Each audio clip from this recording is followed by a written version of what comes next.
It's my pleasure to call Bobby Reagan towards the front. Bobby Reagan is somebody that I've known since the late 1990s. He started Reagan and Associates in 1995.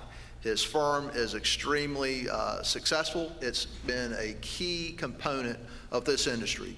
The best practices study was something that they pioneered. They've used that to springboard into lots of other research that they do for our industry. Please help me welcome Bobby Reagan.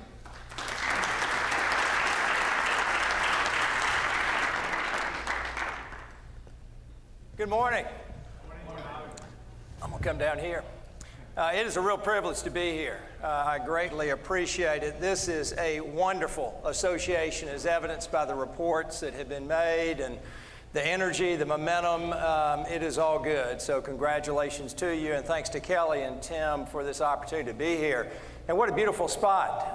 Unfortunately, my wife could not join me, and for that she is very concerned. My wife is a graduate of the University of Virginia.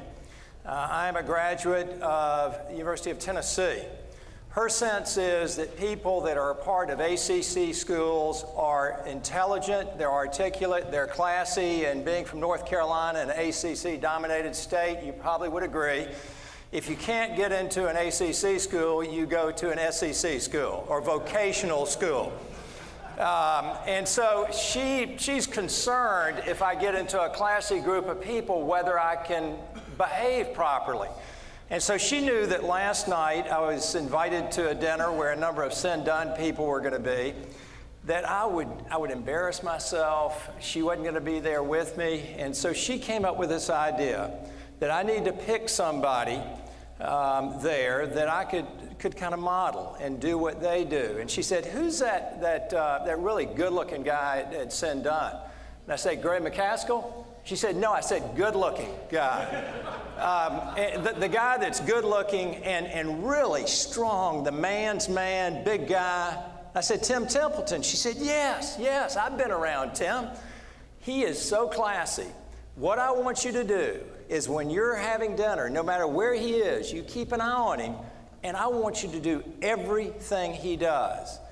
If he drinks and he has a little pinky out, you put your pinky out. If he reaches for the small fork when he's eating, reach for the small fork. Whatever he does, I want you to do. And if you do what Tim does, I think you'll be fine. Well, I did it. I mean, I honored my wife, and I did exactly what she said to do. And Tim, I'm going to let your conscience be your guide. But for me, I'm going to take the silverware back. I just don't feel right.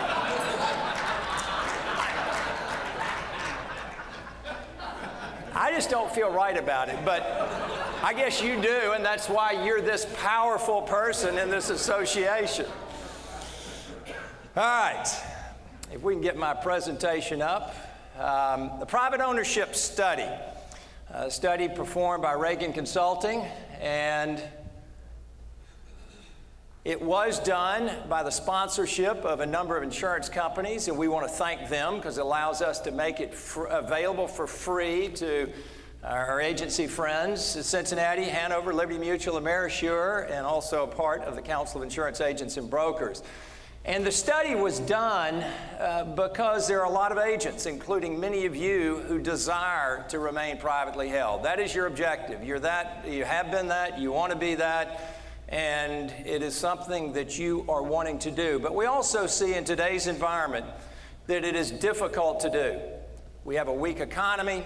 We have what has been a soft P&C market. We've got healthcare reform. There are a lot of challenges that are making remaining privately held very difficult.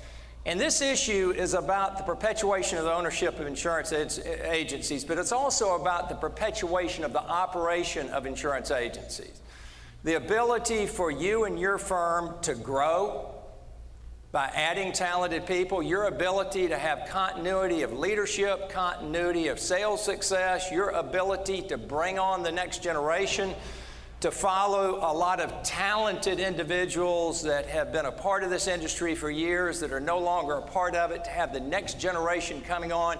It is something that is vitally important to everybody at this convention. The insurance companies, because this is your distribution system. It's important to the association. This is your membership.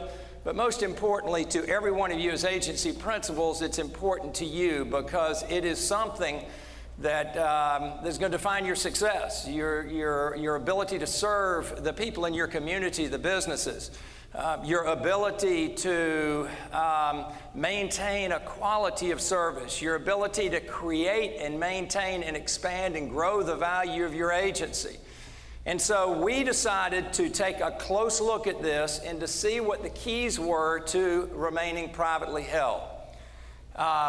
We want to focus on successful planning for perpetuation. And the sense is, and we have seen it with lots of agencies and many of yours, it's something that can be done indefinitely. It's not just for one generation. Private ownership can be maintained indefinitely. We also see it as leaving options open, and we don't recommend that anybody box themselves into a corner, but you set it up so that you can maintain a variety of options. And in doing so, you can also increase the value of your agency no matter who the buyers are going to be, whether it's the employees or whether it's merging with another firm or whether it's selling to a third party, maximizing the value of your agency. What we did in this study was we went to over 900 firms that we looked at to talk to about what they were doing, the challenges they were facing. It was a great group of people. 25% of all the agencies have over $5 million in revenues in the U.S. 80% express a high level of commitment to private ownership. So a lot of commitment throughout the industry, and I'm sure it's true for you. High level of confidence in their ability to remain privately held. And as I'll talk about later on, there is a gap between desire to remain privately held and the confidence and the appropriateness of that confidence. And the question, is there a gap? And the reality is there is. We narrowed the focus from a broad review of 900 firms to 146 firms that we looked at in depth. And these were firms that were committed to private ownership and were also preparing themselves in a way where they could pull it off. And we looked at some expanded aspects of perpetuation. These firms, a pretty impressive group of folks, and not just small agencies, but large ones as well. The top 20% of these 146 firms had average revenues of $39 million in commissions. I mean, big agencies. The average firm had $11.5 million, so it was agencies of all sizes participated in this study.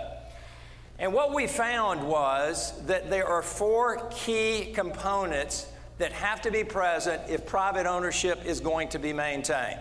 And we looked at this as the pillars of perpetuation: healthy operations, reasonable sellers, able buyers, and effective transfer mechanisms. These are the 4 things, and I'm going to talk briefly about each of these 4. Now, as we asked folks that participate in the survey, we said, what is the area in which you are having the biggest challenges? The biggest challenge, 45% of those surveyed said able buyers. It's the challenge of bringing on the next generation of buyers. It's bringing in the younger people into the agency that are going to be the future leaders, the future producers, the future owners of the agency. Either they're not being brought in or they're not prepared to take on the leadership or the ownership of the agency. In many instances, they're just simply not being brought in. That's the biggest problem.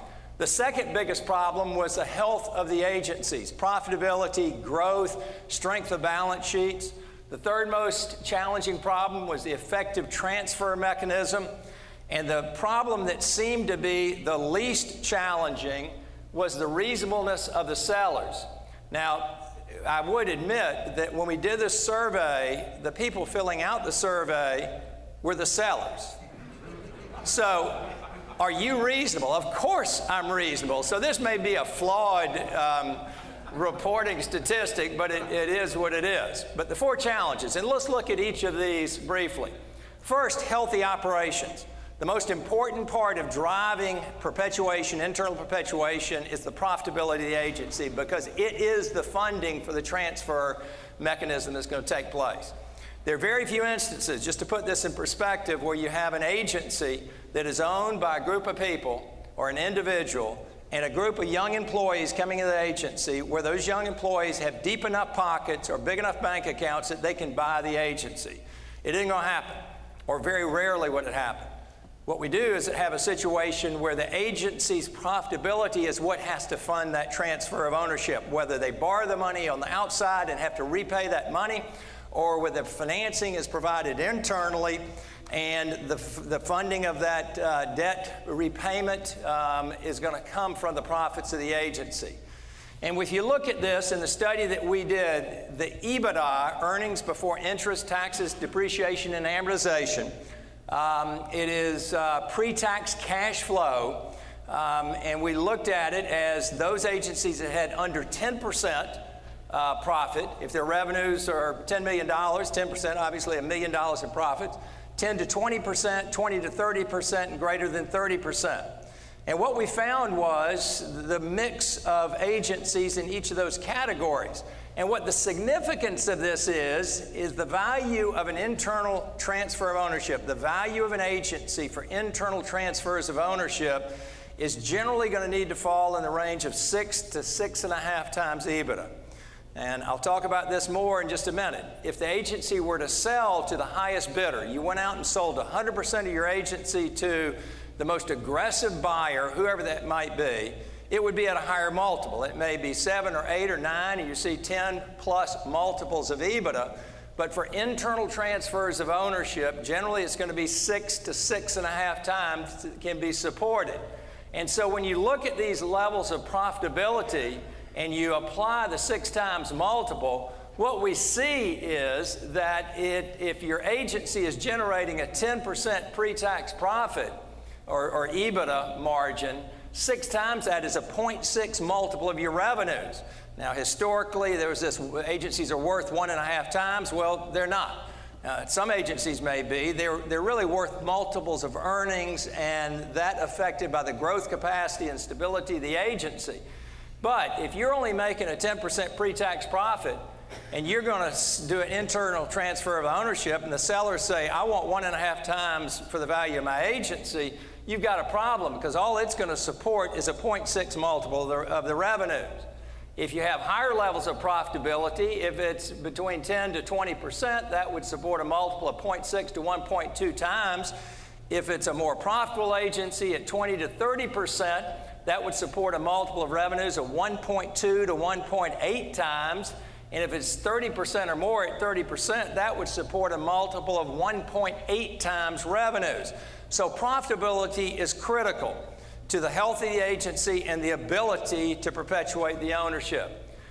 Growth is also vitally important. Growth provides buyer purchasing power. You buy it and the revenues are growing, the earnings are growing, your capacity to service the debt is improved.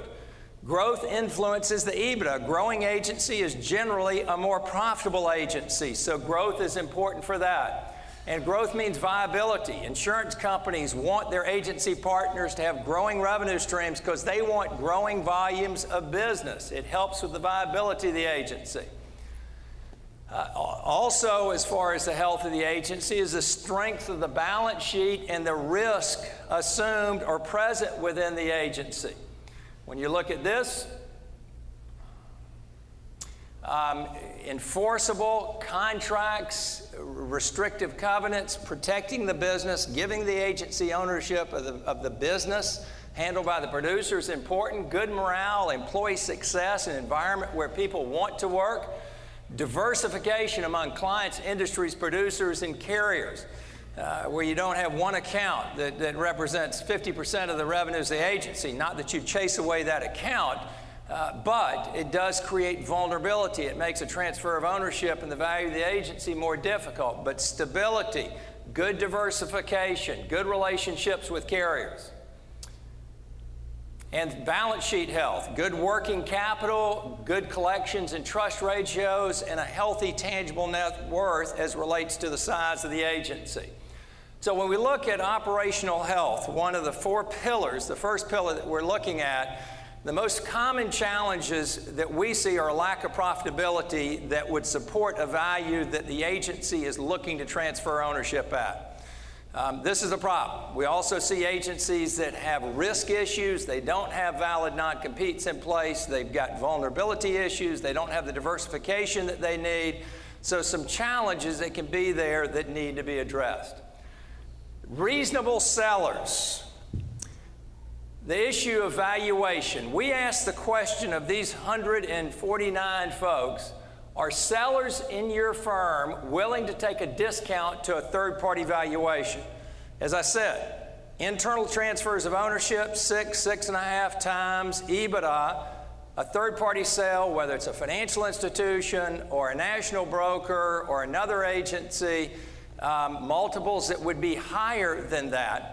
And the question we're asking of these people, 80%, over 80% of which said they are committed to and want to remain privately held, and 80% of them that are confident that they can remain privately held. And what we see is, are they willing to take a discount to a third-party valuation? 53% of them are saying no. So they're saying, I want to remain privately held. I'm committed to that, but I want a third-party valuation. I want the people that are going to buy me out as employees of the agency to pay me the price that the highest bidder could pay. And that won't work. It won't work. And some of these people will eventually come to an understanding of that. And this is not financial suicide for a seller to be committed to private ownership and to be willing to sell at a price lower than a third party can pay. Because our experience has been the agencies that are committed to private ownership, that attract better people, that have better morale, better energy, grow faster, and even over a period of time, if the principal sells the ownership at a lower multiple of revenues, it's a healthier organization, they're going to have more success, and the lower multiple of higher revenues and higher earnings will produce greater dollar values than the agency principal that hangs on to it all and then sells to the highest bidder in an organization that's not near as healthy or attractive to a third-party buyer.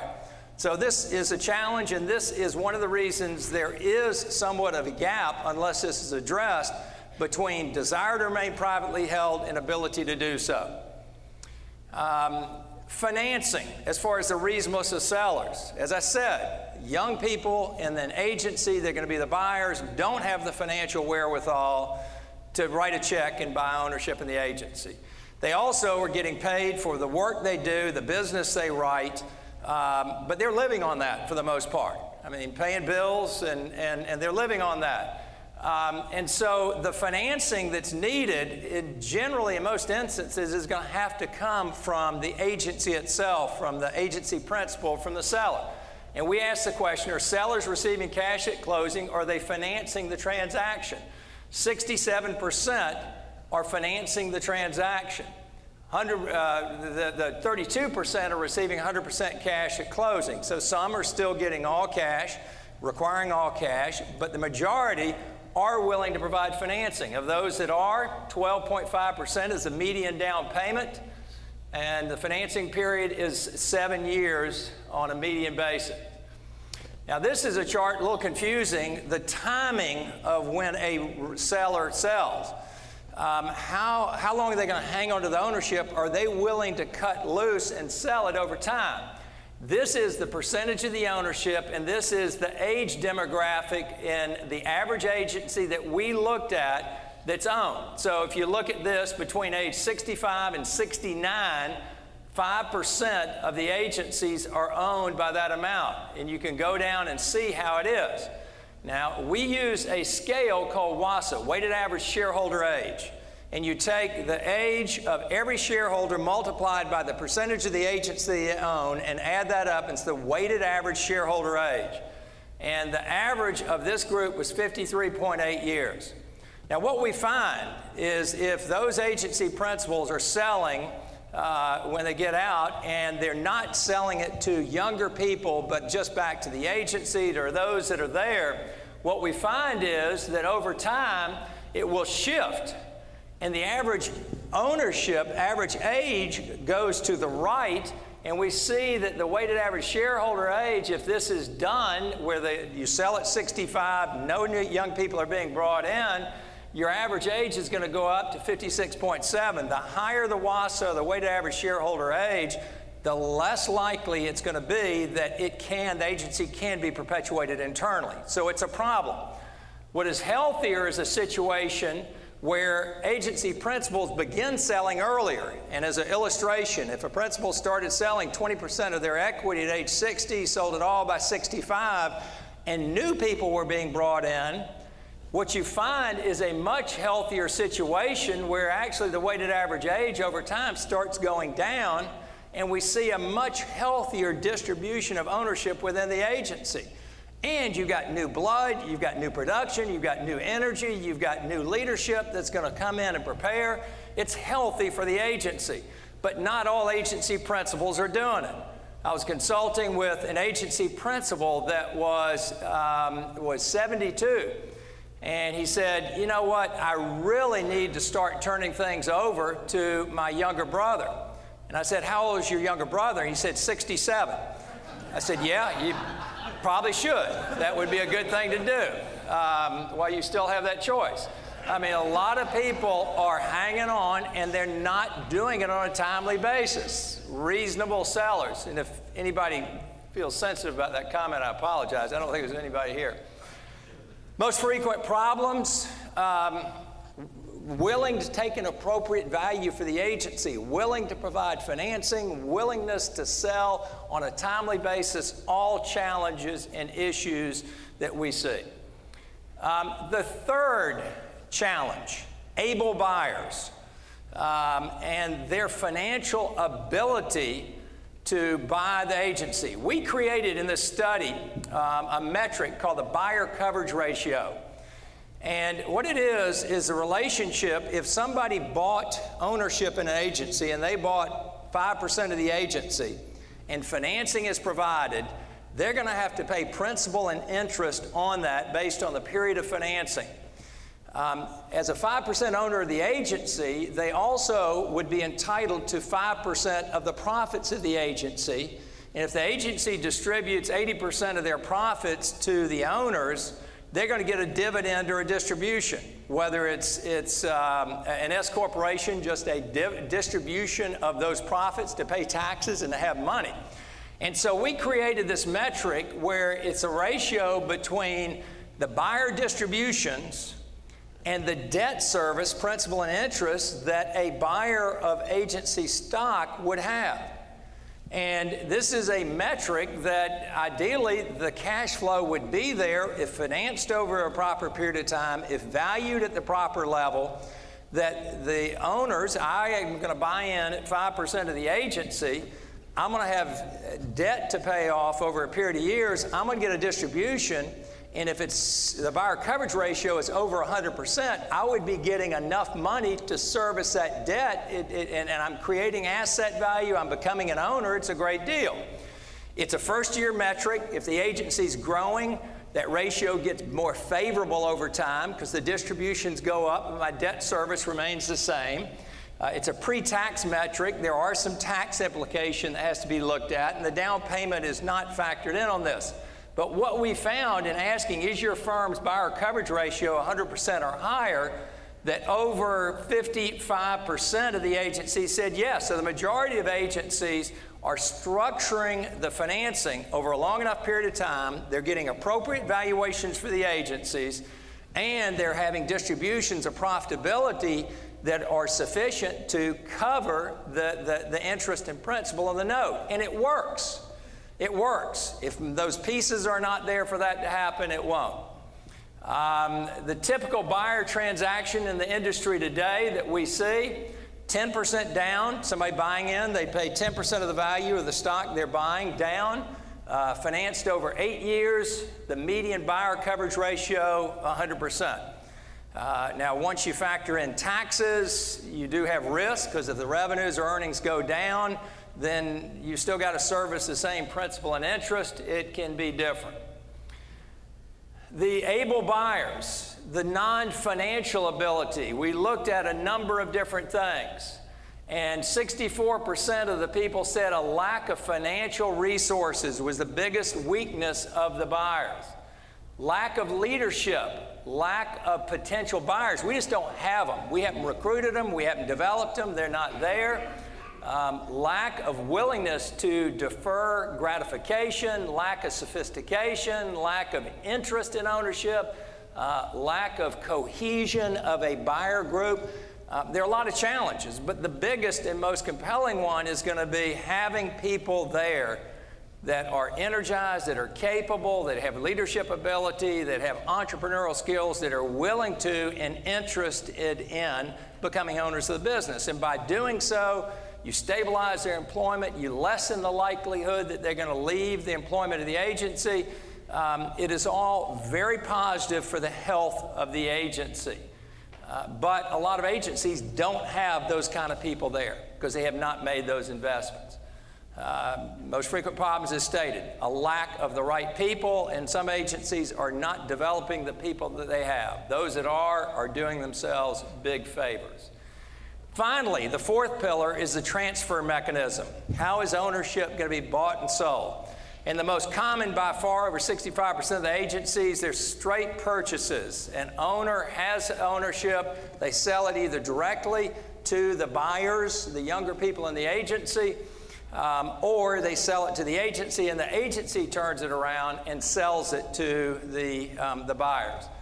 Stock grants, gifting, ESOPs. A number of agencies have ESOPs, stock options, phantom equity, a variety of means that are being used. And what we found is many agencies use a combination of means to accomplish what they're trying to accomplish. And as far as what's right for a given agency, this is a table that you do not have a clue of looking up and reading it. What I would encourage you to do, a copy of the study is available. If you'd like to have it, you can go on our website, reaganconsulting.com, and you can download it for free. It is available due to the sponsorship of these companies, and you can get all of this information as well as this table.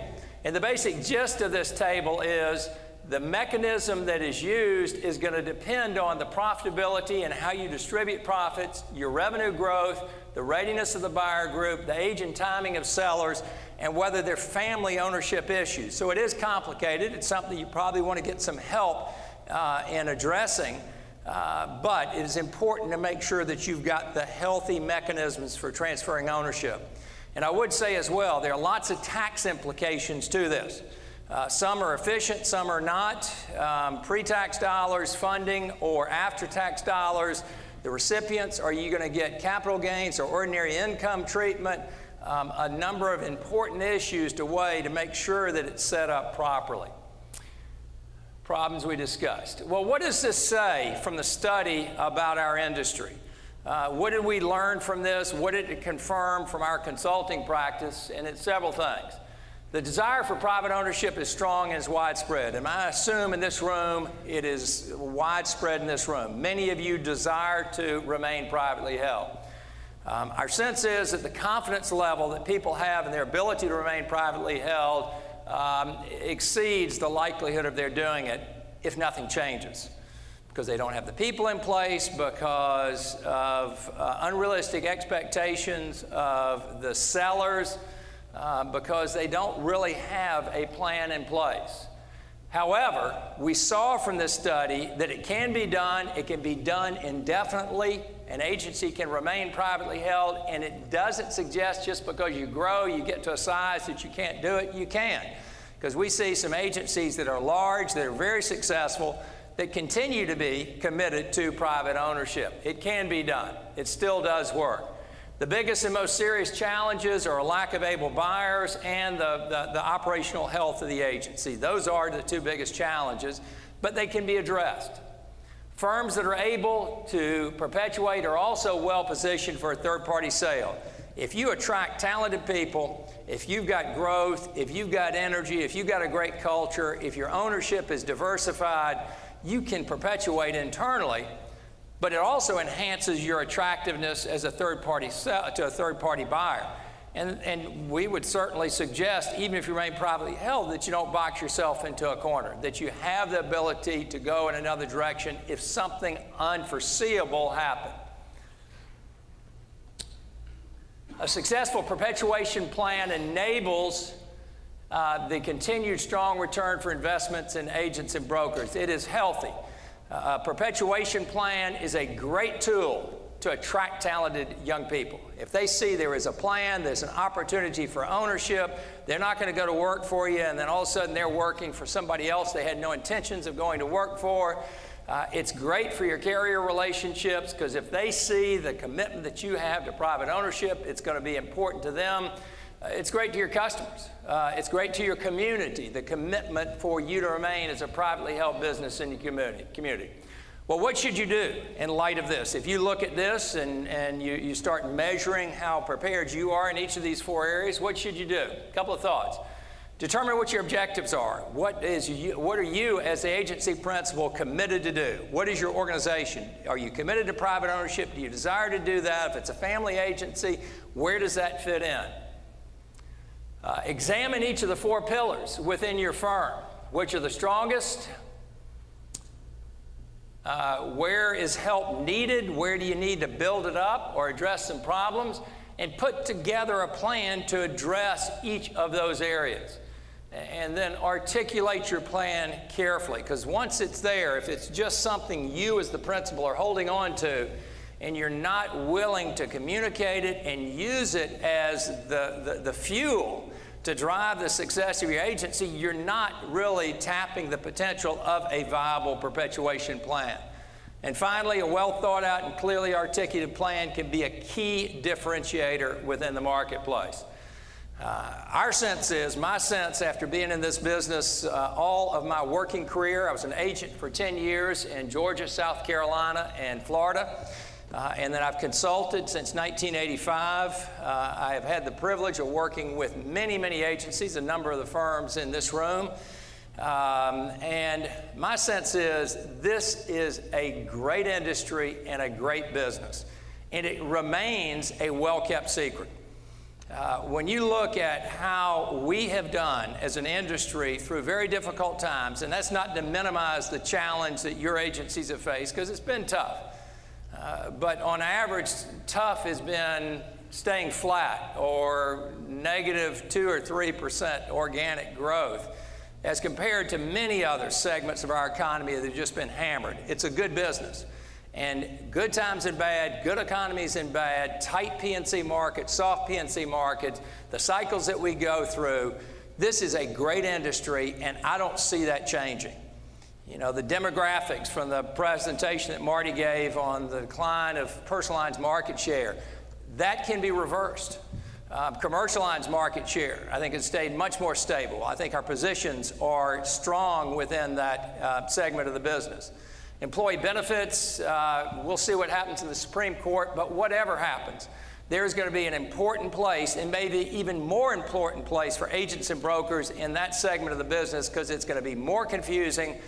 People are going to have more choice. They're going to need more help in making sure that they've got the programs in place, and employer-sponsored plans, benefit plans, are going to continue to be differentiators for employment and keeping people employed and attracting people. And so what we do, what you do, I don't think is going to be diminished. In the world we're heading into, it's going to be ever more important. And so I think it's a great business, a great industry, but it's an industry in which also a business in which you've got to make those investments to bring in the next generation. We did a study a couple of years ago called the Young Producer Study, where we went out and looked out throughout the agency at agencies that had been very successful in attracting young people, and the definition changes over time, doesn't it? What I think of as young is a lot older than it used to be, but young defined by people in their 20s, directly out of college or in their second job or third job in their 20s. And we ended up looking at a total of 91 producers from across the country that had been hired in their 20s that had been very successful, and we looked at the success that they'd enjoyed. It was impressive. I mean, it was exciting to see what they had been able to do. And I think teamed with this perpetuation study and your commitment to perpetuation is the reality that what you have within your agencies is a great opportunity for young people to have a career that can be super rewarding, that can be fun, that can be valued, that can be financially profitable, where you can create asset value in your organizations. It's a great business, and that's a story we've got to go out and tell more effectively. You just don't hear many kids growing up saying, you know, I'd love to be a doctor, a lawyer, an insurance agent. Gosh, if I could just be an insurance agent. Well, they should, because it's probably a better job than the doctor, the lawyer, or a lot of other things. And so I am excited about the business, and I hope you are as well. But it's something we have to work at, and I would encourage you, if you want access to these tools, please go to our website. You can get a copy of the private ownership study. You can get a copy of the young producer study. We just finished a study that was done on the best leaders of insurance agencies across the country, called the CEO study. It's available. And in the fall, we're going to be coming out with a study of the best insurance agency sales organizations in the country and what makes them good. That will be available for free. And so I would encourage you to access that. But with that, I think we may actually be getting back on schedule, and it's great. But thank you very much for having me. Thank you, Tim, for the guidance. I'm not going to model what happened up here on the stage, although you pulled that off very well. As good as a 300-man fall. Thank you. Bobby has got to leave right after this session, but we do have a couple minutes for questions. Yeah, absolutely, absolutely. Yes. What was how did the young age of 20-year-old was hired to produce? What kind of grades did they take? What kind of students were they? Great question. One of my sons was an intern when we did that study, and we did a correlation between GPA and the success in sales. And there was an inverse relationship. The higher the GPA, the longer it took you to succeed. He loved that. I wish he wouldn't have seen that. But actually, that's not totally true, because the 91 producers had strong or solid academics. But what we found about them was they were actively engaged on the campuses, whether it's fraternity or sororities, civic organizations, charitable organizations, athletes. They were typically involved in 2 or 3 things. Many of them had jobs while they were in college. They could juggle a number of balls. They had personalities. They're outgoing. They're relationally connected. There's an interesting picture that you see of those, and it's not untypical, but they were not the ones that had higher GPAs. It took them longer to succeed in sales than the ones with more modest GPAs. Let me put that. Isn't it great business? B and C students can make a great living. Man, yeah. Other questions? And Gray, I don't know why my wife said you weren't attractive. I think you are. I find you attractive, but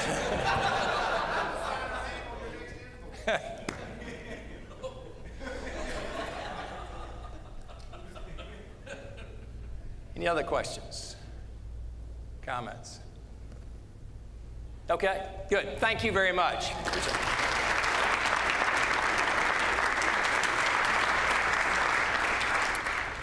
We have enjoyed a relationship with Reagan Consulting for a number of years. One thing we've learned from them, and I'll just digress 1 minute. I see principals in this room. I see young agents in this room. This takes a lot of time. This is something, if you're perpetuating your agency internally, you've got to take a lot of time, a lot of thought, and you've got to be transparent and open with each other. Young principals, young owners, young agents, senior principals, senior owners, take the time to think through this process. Look at those tools that Bobby has available. This can't be done on the back of a napkin on the way to the ball game. This is something that really takes a lot of effort and a lot of concentration. And it can actually be very, freeing. When your plan works and you've been open with each other in your agency and you've got a plan of action, it can be very freeing. And I got to tell you, Reagan Consulting and what they've offered to this industry has helped a lot of agencies be very successful. And Bobby, thanks again.